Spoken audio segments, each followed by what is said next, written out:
When this picture was submitted for the 1932 exhibition at the Royal Academy, its artist, Joan Manning-Sanders, was 19 years old and already something of a celebrity in the art world.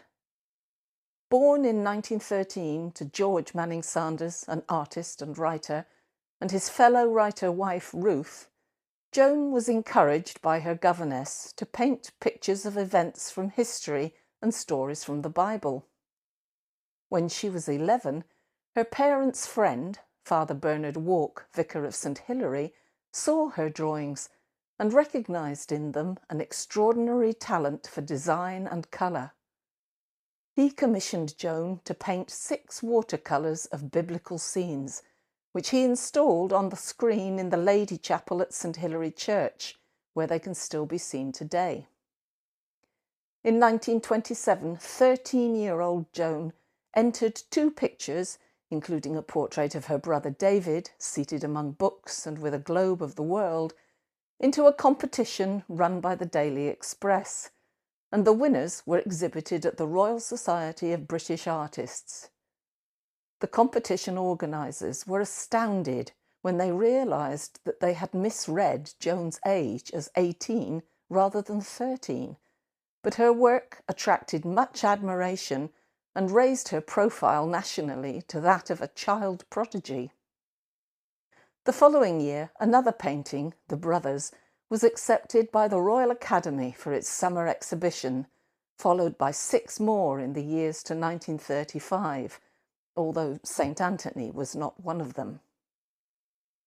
Joan depicts St. Anthony, a hermit monk, sitting on the back of one of his pigs. Legend tells us that having cured a wild pig of its sickness, he befriended the animal and kept it and the rest of its herd with him in the desert.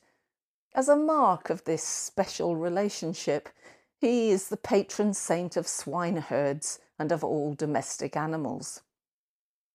Joan recalled that the figure of St. Anthony took her 9 days to paint, but those of the pigs took 4 months. "To get my pigs right," she said, "was a very difficult matter. I had to go sketching them in fields and farmyards.